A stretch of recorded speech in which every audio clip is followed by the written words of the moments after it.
깔끔하게 입고 들어가서 그냥 50분 잘 하고 나오면 되지. 자, 그 다음 평가 문항. 특히 이 부분에 아주 선생님들이 아주 부정적인 생각을 가지신 분이 많아요. 그거 뭐 수능 내는 사람이나 잘하면 되지. 학교 시험 무슨 뜻인지만 알면 되는데 뭐 그거 문도 뭐 맞히라고 하고 아니라는 겁니다. 이 네 가지.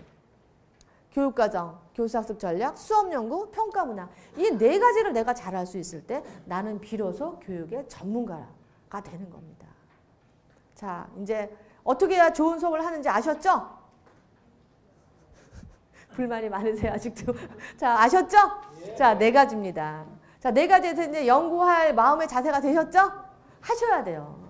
좀 귀찮은 일입니다. 정말 귀찮아요. 저거 안 한다고 해서 말이야. 아까 이제 이 선생님이 말씀하셨죠. 친구들 만나면 뭐 철밥통이다, 칼퇴근이다, 뭐 이런 말씀 했다고 그러는데 이거 안 한다고 해서 우리한테 큰일 나진 않아요. 맞습니다. 큰일 나지 않습니다. 그러나 내 마음속에 나는 알죠. 내 마음속에 내가 교사로서 얼마나 자긍심을 갖고 내가 생활을 하게 될지. 내가 앞으로 10년을 더 할 수도 있고 20년을 더 할 수도 있고 30년을 더 할 수도 있어요. 단 하루를 더 한다 해도 나는 교사예요. 교사입니다. 그럼 교사로서의 전문성을 갖기 위해서는 이 네 가지를 하셔야 돼요. 목표를 이렇게 세우시면 좋겠어요. 1년은 교육과정 죽자사자 내가 공부해본다. 또 1년은 교수학습 전략 내가 공부한다. 그 다음에 내가 1년 평가문항 연구한다. 또 1년 내가 수업 어떻게 해야 애들하고 상호작용이 활발하게 일어나는지. 4년이면 돼요. 4년이면. 4년. 다 최소한 4년은 남으셨죠? 4년이면 정말 달인 전문가가 되실 수 있습니다. 자, 교수학습 전략. 기억을 되살리기 위해서 뭐 교육학책 한두 번은 다 보셨을 테니까 프로젝트 기반 학습, 문제 중심 학습, 토론 학습, 역할놀이 학습, 스팀. 뭐 요즘 뭐 스팀이 대세다 이렇게 말씀하시는 분도 계시는데요. 자, 프로젝트 기반 학습. 지금 특성화고에서 지금 가장 지향하고 있는 수업 방법이죠. 그래서 학생 스스로 과제를 완성하게 함으로써 그 안에서 뭐 의사소통 능력, 창의력, 대인관계 능력, 자원 활용 능력 모든 게 향상될 수 있다는 게 증명이 된. 그래서 지금 이제 이 앞방의 강의실에서는 지금 프로젝트 학습을 오늘 하루 종일 합니다. 10시간. 자, 그 다음에 문제 중심 학습 한번 읽어보시고요. 자, 프로젝트 기반 학습에 대해서 제가 선생님들 책에다 쭉 놨어요. 쭉 놨는데 이거는 지금 제가 그냥 쓱 보고 지나갈 거예요. 왜냐하면 이 연수는 저에게 주어진 시간이 2시간이고 이거를 지금 다 할 수는 없어요. 아, 프로젝트 학습이라는 게 이런 거구나. 한번 눈으로 보고 지나가시면 다음에 프로젝트 학습을 할 때 도움을 받으실 거라고 생각이 됩니다. 자, 프로젝트 학습은 4P예요. 4P. 프로젝트, 프로세스, 퍼포먼스, 프로덕트. 이건 조경희 이론입니다. 자, 그리고 프로젝트 학습은 활용 가능한 유무형의 산출물을 만들어내는 그런 학습입니다. 단순한 실험 실습 시간이 아닙니다. 자, 그리고 프로젝트 학습은 교과 내용을 반영하고 있어야 돼요. 아까 제가 1억 만들기 할 때 제 교과 상업경제라는 과목의 은행 업무라는 그 중단원에서 제가 한다고 말씀드렸죠. 과목 내용을 반드시 교과 내용을 반영을 하고 있어야 됩니다. 자, 주제 예시 한번 보여드릴게요. 주제 예시.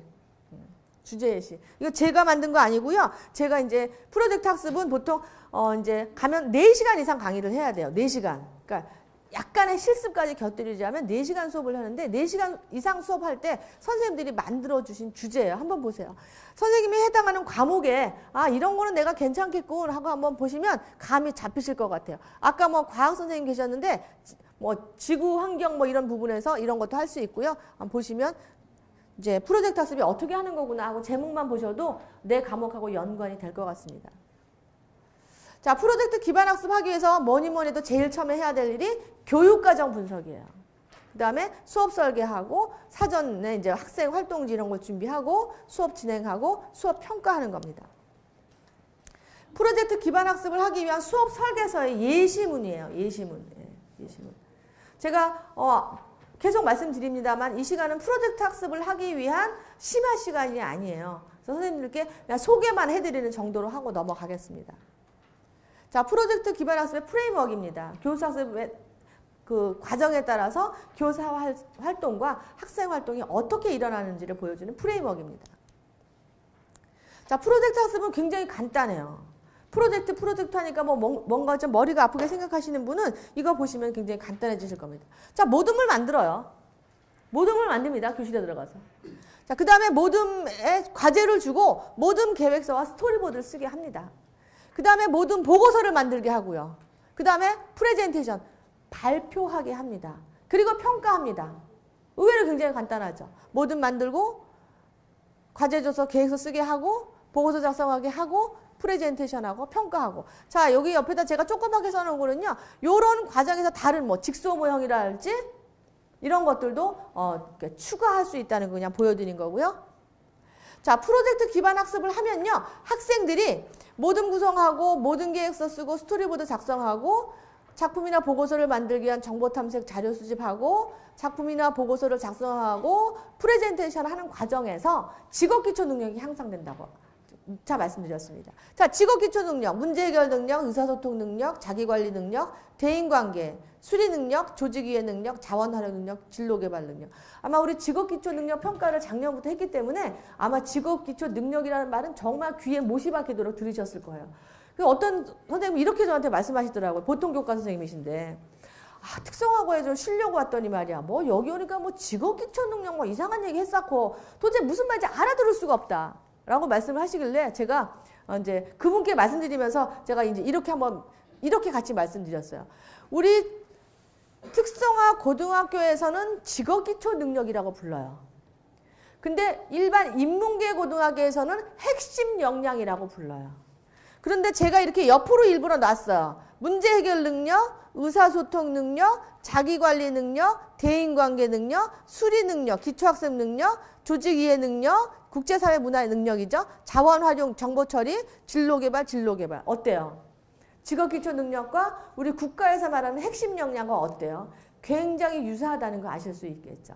그래서 특성화고에서는 직업기초 능력이라고 부르는데 저게 일반적으로 국가교육과정 만들 때 중등학교, 그러니까 중학교하고 고등학교에서는 핵심 역량이라고 부르는 거구나. 같은 거구나. 이렇게 이해하시면 되겠습니다. 자, 이제 성취평가제 말씀 안 드릴 수가 없죠. 우리 화두 중에 하나죠. 우리 화두 중에 하나입니다. 자, 수업을 이렇게 쭉 했어요. 교육과정 분석하고 성취기준 만들고 그 성취기준을 달성하기 위해서 프로젝트 학습했습니다. 그런 다음에 어떻게 해야 된다고요? 평가를 해야 되는데 이제 평가 방법이 바뀌었죠. 뭐로 바뀌었죠? 성취평가제로 바뀌었어요. 자, 그전에는 어떤 평가였어요? 어떤 평가였어요? 상대평가였죠? 학생들이 35명 있으면 누가 1등이고 누가 35등인지 쫙 줄 세우는, 그죠? 상대평가였죠? 이제 성취평가제예요. 성취평가제는 뭘까요? 학생들이 그 성취 기준을 얼마나 성취했나를 알아보는 게 성취평가제예요. 그러니까 성취평가제를 하려면 반드시 뭐가 있어야 돼요? 성취 기준이 있어야 돼요. 성취 기준은 누가 개발하셨어요? 선생님이 각자 자기 과목에 맞는 것을. 선생님 그거 누가 개발해요? 누가 좀 안 해주나요? 이러시면 안 된다는 거 말씀드렸죠. 선생님이 각자 개발하셔야 돼요. 국가에서 개발해 준 것이 있다 하더라도 내 학생의 수준에 맞게 내가 수정해야 돼요. 그래서 그 성취 기준을 달성했는지를 알아보는 게 바로 성취평가제입니다. 성취평가제. 자, 그래서 성취평가제는요, 평가 활동과 교수학습 활동이 긴밀한 연관이 있어요. 자, 수업 따로, 평가 따로 이러시면 안 된다는 거예요. 모든 평가는 무엇과 관계가 있느냐? 수업과 관계가 있다. 그러면 그 수업은 무엇과 관계가 있느냐? 교육과정과 관계가 있다. 제가 계속해서 지금 반복해서 말씀드리고 있어요. 교육과정, 수업, 평가 같은 맥락입니다. 다시 말해서 학습 목표, 그 다음에 학습하는 내용, 평가 문항은 일치해야 된다는 거예요. 삼일치예요. 학습 목표 따르고 수업 다른 거 하고 평가 문항 다른 거 내고 애들은 너무 헷갈려요. 애들은 정말 너무 헷갈려요. 선생님께서 학습 목표를 제시하셨으면 그 학습 목표를 달성하는 수업을 하셔야 돼요. 그리고 이 학생들이 그 학습 목표를 달성했는지를 알아보는 문항을 내셔야 돼요. 쫙 연결이 돼야 돼요. 연결. 네. 자, 그 다음에 지금 우리 이 성취평가제 우리 특성화고에서만 하고 있죠. 특성화고에서만 지금 하고 있어요. 1학년에서만 하고 있습니다. 예. 내년부터는 이제 2013 올해부터는 다들은 이제 그 인문계 학교에도 다 이제 시행이 될 거고요. 자, 추진 일정 보시면 이제 14년도가 되면 이제 다 하게 된다는 걸 아실 수가 있을 테고요. 중학교도 뭐 요즘 난리 났죠. 이 성취평가제 때문에. 초등학교는 하지 않습니다. 네.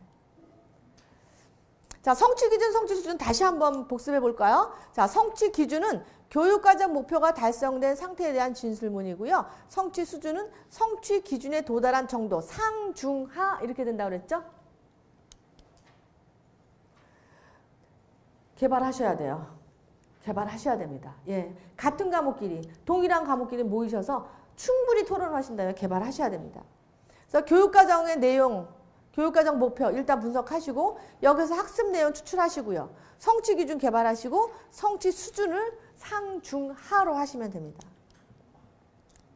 자, 성취 기준은요. 성취 기준은 성취해야 할 능력이나 특성을 구체적으로 그래서 무엇을 학습하고 성취해야 되는지 교사 입장에서는 무엇을 전달하고 평가해야 되는지에 대한 겁니다. 성취 수준 보면 상중하죠. 다른 학습자에게 전달할 수 있는 수준. 혼자서 적절하게 수행할 수 있는 수준, 다른 사람의 도움을 받아 수행할 수 있는 수준. 상중하로 나누시면 됩니다. 자, 단위학교에서 성취 수준 개발하실 때 작업 과정이에요. 같은 과목끼리 팀 구성하시고요. 초안 작성하시고 상호 검토하시고 예, 그 다음에 성취 수준 작성하시고 학기 단위 성취 수준 작성하시고 검토하시고 이것에 따라서 평가 도구까지, 평가 문항까지 하시면 더 좋겠습니다.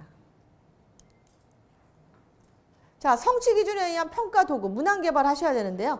자, 이용 목적 분류표예요. 앞으로는 이용 목적 분류표에 뭘 쓴다고요? 성취 기준을 쓰셔야 돼요. 성취 기준. 그리고 여기 오른쪽에 보면 문항 난이도 있죠? 자, 문항 난이도 있죠? 이 문항 난이도가 결국은 뭘까요? 성취 수준의 상중하. 나는 성취 수준의 상으로 문제를 낸 건지, 내가 성취 수준의 중에 맞춰 문제를 낸 건지, 성취 수준의 하에 맞춰 문제를 낸 건지를 쓰셔야 돼요.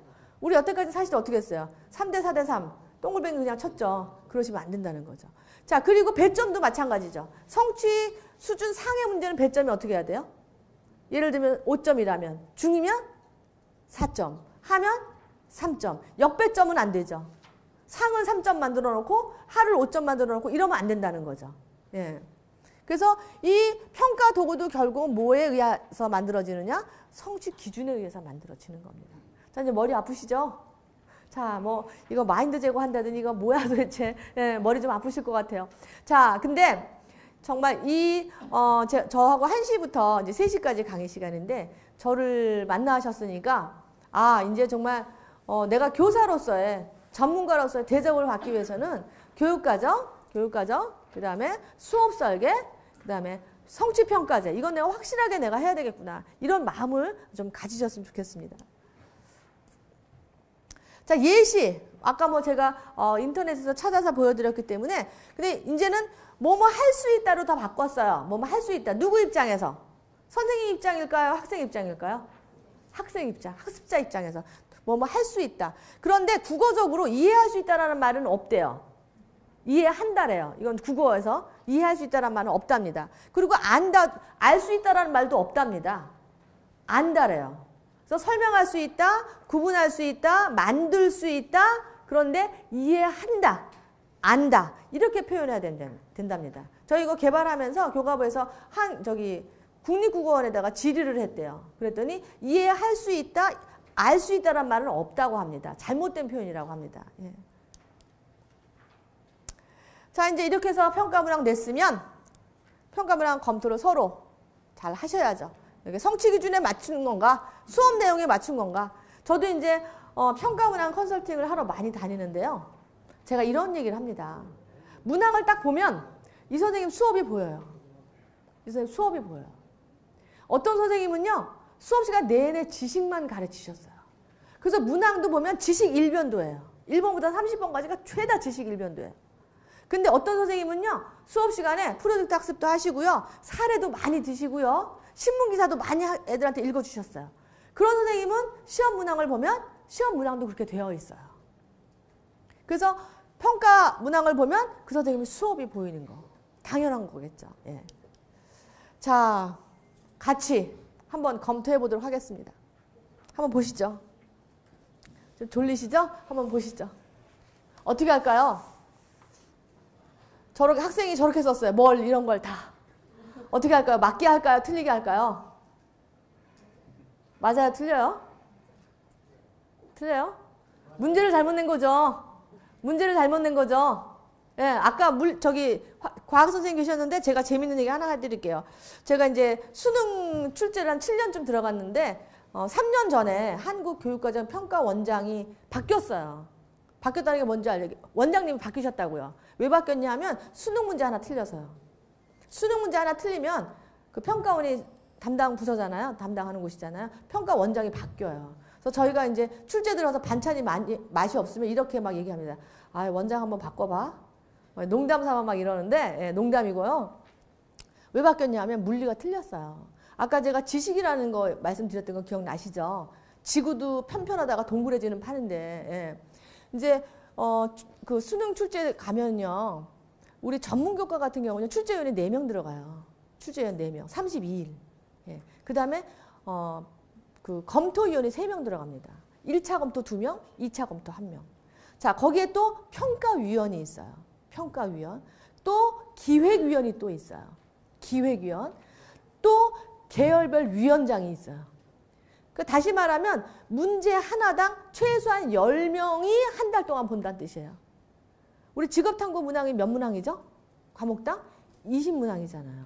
20문항을 갖고 10명이 32일 동안 쪼물락거려요. 틀린 게 있을 수 있어요? 없어요? 있을 수가 없죠. 우리는 학교 시험 문제 30문제 내는데 그렇게 따지면 몇 달 해야 돼요? 자, 우리는 몇 시간 만에 문제 내죠? 뭐 대여섯 시간 내에 문제 내죠. 30문항. 근데 평가원에서 20문항을 갖고 10명이서 30 며칠을 그렇게 하니까 틀린 문항이 나올 리가 없는 거죠. 근데 틀렸어요. 물리가 틀렸어요. 왜 틀렸냐 하면 수능에 32일 동안 제가 들어간다 그랬죠? 콘도에 들어가요. 외부 통신 두절이에요. 핸드폰 다 일단 회수. 예. 인터넷도 못하죠. 당연히. 전화 당연히 안 되죠. 완전히 외부하고 단절이에요. 수능에 들어가 있는 동안 학설이 바뀌었대요. 그래서 정답이 4번인데 그 이제 수능 밤에 딱 문제 다 공개되잖아요. 6시 이후에 공개되잖아요. 근데 그 문항이 답이 5번이라는 거예요. 물리학회. 물리학회도 되게 많더라고요. 무슨 물리학회에서. 그래서 처음에 우겼죠. 처음에 평가에서 우겼어요. 빨리 시인했으면 좋았을 텐데 우겼어요. 그럴 리가 없다. 우리가 수많은 검증을 거쳐서 정답 4번이 맞다. 근데 해외의 새로운 학설이 나왔대요. 5번이라고. 예. 그럼 어떻게 해야 될까요? 우리 그걸 복답이라고 그러거든요. 복답. 복수정답. 4번도 답이고 5번도 답이 되는 거예요. 그래 복답이 나온 거죠. 문항 오류가 생긴 거죠. 그래서 평가원장이 바뀐 거죠. 예. 문제 심각한 거죠. 제 친구가 영어 선생님이 한 사람 있어요. 다른 학교 이제 저희 학교가 다른 학교 이제 저랑 나이가 같으니까 굉장히 오래됐겠죠. 선생님을 못 하겠다는 거예요. 문제 내고 나면 전화 온대요. 자기한테 전화하면 좀 괜찮은데 교장한테 한대요. 요즘 미국 본토에서는 그렇게 영어 안 쓴다고. 예. 미치겠대요, 아주 그냥. 예. 미치겠대요. 자, 문제 잘 내셔야 돼요. 자, 하나 더 보겠습니다. 굉장히 수준 높아요. 저희 처음에 무슨 말인지 몰랐어요. 고백하건데 무슨 말인지 몰랐습니다. 자, 산닥의 반대말을 쓰시오. 알칼리다. 어떻게 할까요? 어떻게 할까요? 참, 문제 내가 이렇게 어렵습니다. 예, 문제 내가 이렇게 어려워요. 예, 문제 내가 이렇게 어려워요. 제가 아는 교수님 중에 인천교대 교수님인데 이런 문제를 냈대요. 대학은 주관식이잖아요. 10년 후에 나의 모습을 그리시오. 이제 교대니까 교대는 졸업하면 다 초등학교 선생님이 되잖아요. 그러니까 10년 후에 나의 모습을 그리라는 거는 이 교수님은 어떤 의도였을까요? 그러니까 10년 동안 정말 이 인천교대에서 잘 배워가지고 아주 훌륭한 선생님이 된 그 자기 모습에 대해서 쓰라는 뜻이었겠죠? 근데 답안지가 이렇게 나왔답니다. 자기 얼굴을 그렸대요. 수염 조금 나게 해가지고. 10년에 나의 모습을 그렸대요. 예. 요즘은 그렇거든요. 예. 그러니까 10년에 나의 모습을 그리시오 이렇게 문제가 틀린 거죠. 10년의 나의 모습에 대해서 쓰시오 이랬어야 되는 거죠. 예. 문제 내기 굉장히 어렵습니다. 자, 이거 한번 보겠습니다.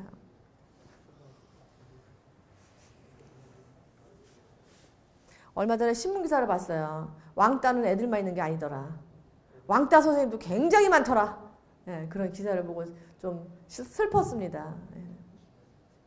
얼마 전에 그 학교 2013이라는 드라마 요즘 굉장히 아주 저희한테 많은 이야기거리를 던진, 예, 저도 뭐 매회 보지는 못했는데 그 어쩌다가 보면 그 선생님도 왕따더라고요. 예.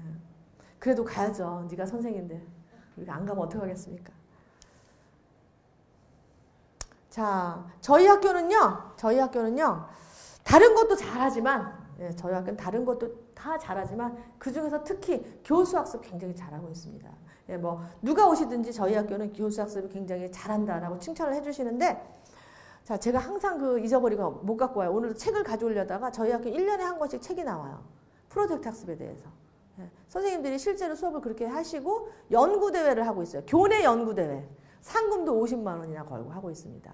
그래서 학교에서, 단위학교에서의 그런 노력이 이제는 필요한 그런 시점이 아닌가 싶습니다. 자, 단위학교에 좋은 수업을 위해서 이런 것들. 오늘 이제 연수 받고 가시면, 내일 가시면 학교에 가서 전달 연수 하실 거죠?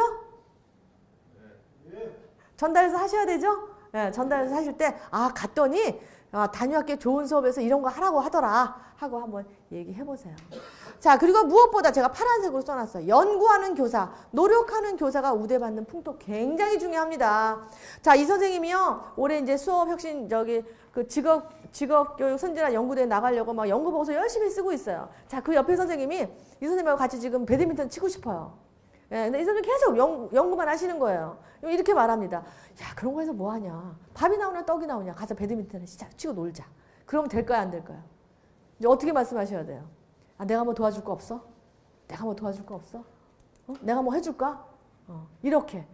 그런 분위기가 될 때 학교가 좋아집니다. 학교는 뭐 하는 곳이에요? 공부하는 곳, 수업하는 곳입니다. 특성화 사업하는 곳이기도 하지만 수업하는 곳, 공부하는 곳이에요. 예. 자, 같이 한번 읽어주시면 감사하겠습니다. 시작!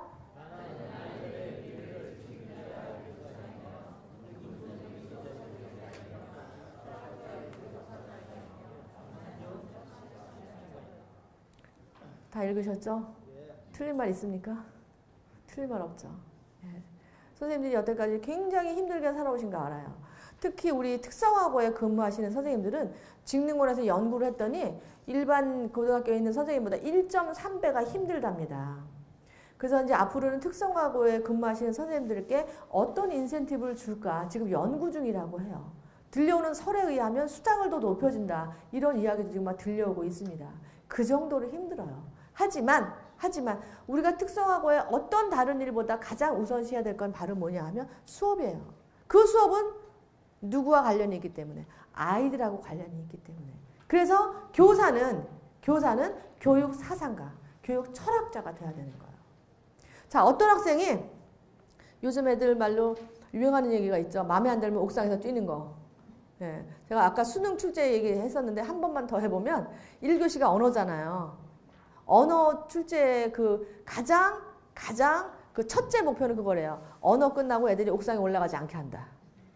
예, 언어 때문에 굉장히 막 등락이 막 이렇게 생기잖아요. 그래서 언어 시험 끝나고 애들이 옥상에 올라가지 않도록 한다.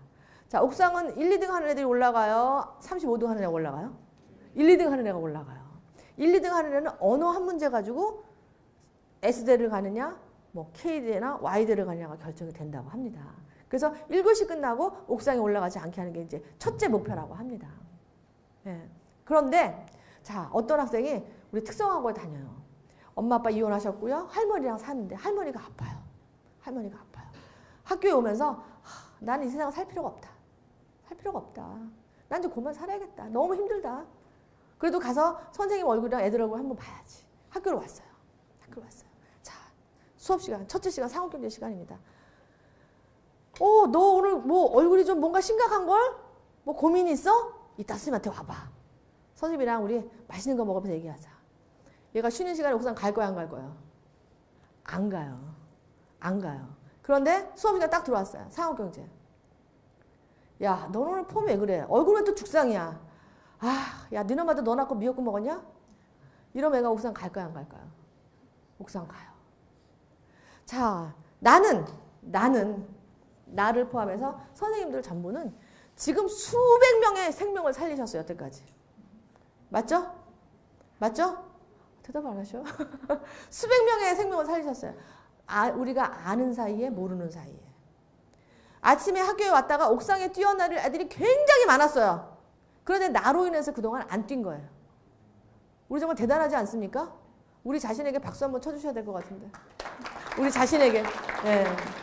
우리 정말 대단한 거예요. 정말 대단한 겁니다.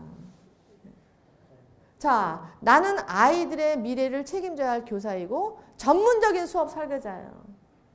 자, 전문적으로 수업 설계하기 위해서 뭐부터 분석하셔야 된다고요? 교육과정부터. 이제 교육과정이라는 낱말이 입에 붙어 살아야 돼요. 꿈속에서 막 나타나야 돼요. 전문적인 수업 설계자이고 철학적 교육 사상가이고요. 반성적 실천가예요. 알기만 하면 뭐예요? 계속 실천해야 돼요. 나를 돌아보면서. 반성적 실천가. 자, 교사는 수업의 전문가요 달인입니다. 자, 왜 우리 교사를 대상으로 해서 표어대는 없는가 모르겠어요. 이 표어 제가 만들었거든요. 자, 좋은 선생님이 좋은 수업해요. 좋은 선생님이 좋은 수업 합니다. 그리고 좋은 수업이 좋은 학생 만들고요. 또 좋은 학생이 좋은 나라를 만드는 거예요. 의견 없으시죠? 자, 결국은 좋은 선생님이 뭘 만들고 있는 거예요? 좋은 나라를 만드는 거예요. 내가 우리나라를 좋은 나라로 만들고 있는 거예요. 그래서 우리 월급 누가 주죠? 나라에서 주고 있어요. 우리 옛날 말로 하면 우리 같은 사람을 뭐라고 부르죠? 나라에서 녹을 먹는다고 표현하죠. 그런 표현 많이 들어보셨죠? 우리는 나라에서 녹을 먹고 있어요. 공립이든 사립이든 나라에서 녹을 먹고 있어요. 나라에서 월급을 주고 있어요. 왜? 좋은 나라 만들어 달라고. 내가 하는 수업은 그냥 수업이 아니에요. 좋은 수업을 좋은 나라를 만들기 위한 수업이에요. 좋은 아이들을 만들기 위한 수업이에요. 그러니까 그 수업을 허술하게 하실 수 없다는 거죠. 자, 이 부분 다시 한번 읽어주시기 부탁드리겠습니다. 시작.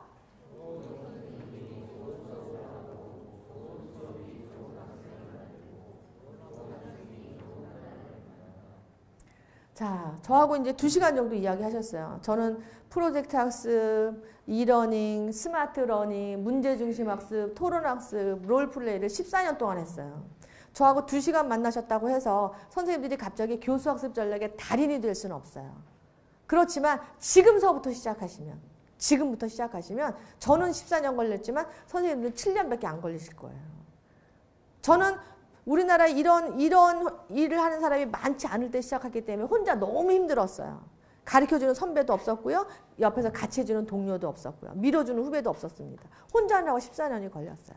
근데 선생님들은 지금 환경이 얼마나 좋아요. 세상에 이렇게 좋은 콘도에 와서 연수받는다는 거 옛날에 있을 수도 없는 일이었잖아요.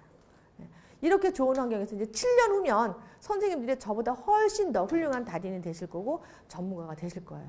선생님들 지금 분명히 읽으셨어요. 좋은 선생님이 좋은 나라 만든다는 거. 자, 좋은 나라 만들기 위해서 좋은 수업 해주시길 부탁드리면서요. 오늘 참 지루하셨을 텐데 끝까지 참고 잘 들어주셔서 감사합니다. 이것으로 마치겠습니다.